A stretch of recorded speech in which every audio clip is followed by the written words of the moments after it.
Hi everyone, welcome to this week's Beyond the School Run video blog. Today I am very happy to be talking to Emma, and Hi. Emma is the co-founder of an exciting festival called the Being Mum Festival, which is the first wellbeing and health festival for prenatal and postnatal mums. Now, there's various reasons I'm excited to speak to Emma, but it's because first of all, she can tell us more about this festival, and secondly, I'm really interested to hear about her transition in her career. Someone that's just had a baby not so long ago.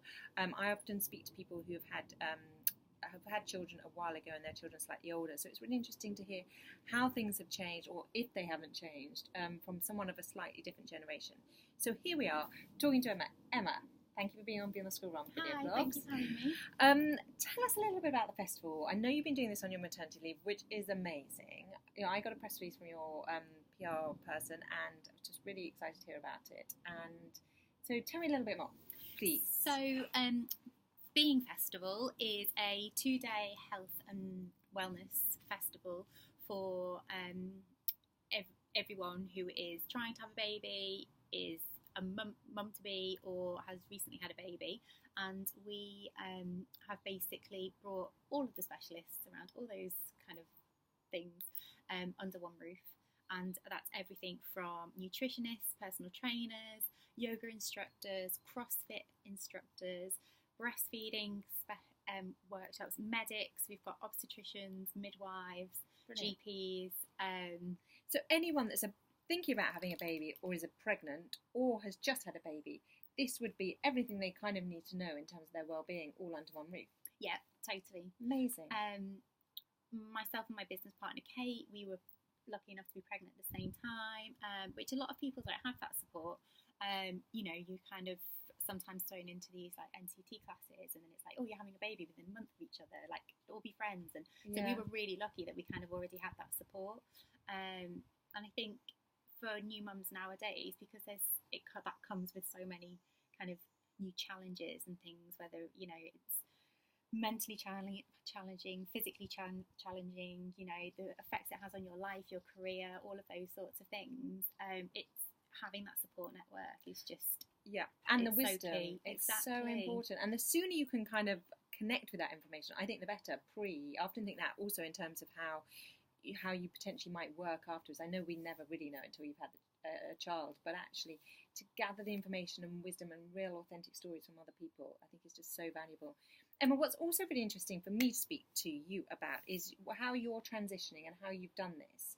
So I know you come from a busy fashion background, you're still in that role, you've set this up during your maternity leave, and now you're in a transition, which I think is something I share a lot about how people are doing.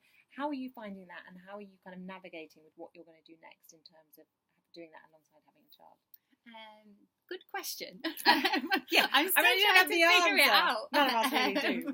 I think it's just like you said, I've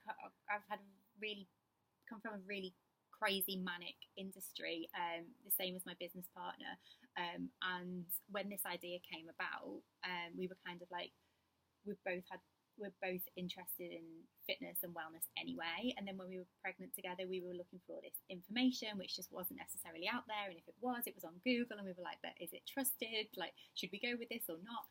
And that was how the idea came about, that we were like, we'll just bring everyone together. I think the fact that we both do come from busy industries made it an easier thing to do, because we weren't two people that were kind of sit and watch box sets. No, and I guess also, has it given you something back? I certainly found that. Oh, totally. In that period of maternity leave and those windows that you've had, I really focused on Beyond the School Run is that it sort of, it keeps you connected with massively. parts of yourself, and especially having a new baby. I was really lucky in the fact that Marlo's 10 months now. She's always been a great sleeper, but obviously everyone has those nights where they have zero sleep, and I think it's really easy to get into that cycle where you're super tired, you don't want to leave the house, you don't want to get dressed, and having this other thing gives to you focus a focus. on. Brilliant. It was kind of, not only did I have to get up and ready and kind of go to look after a baby, but then I also had this event. Yeah. So it gave it a nice balance of kind of something for Marlo and something for me. Yeah. And I think it also really keeps, once you've had a baby, and I talk about this a lot, you've done the most creative thing you could ever do on this planet. You've created and produced a child. Is actually it keeps your creativity very much alive, and you're functioning on high level when you're still creating what you've done. You've created something from nothing, both you and your business partner. And where's that stand in terms of now? How do you feel about your next steps in terms of your career? Well, I'm actually at this weird stage at the moment where I'm kind of, obviously maternity leave's coming to an end. It's hard to weigh everything up. I think I'm coming out of this, I feel like I've been in this bubble, which is about to pop any day now. Transition. Yeah, I'm in conversations at the moment with work about going part-time. Is that feasible? Is it not feasible? A part of me wants to go back part-time, but at the same time I don't, there's always this stigma of, oh, you're part-time, oh, you're a mum, it's not work isn't a priority.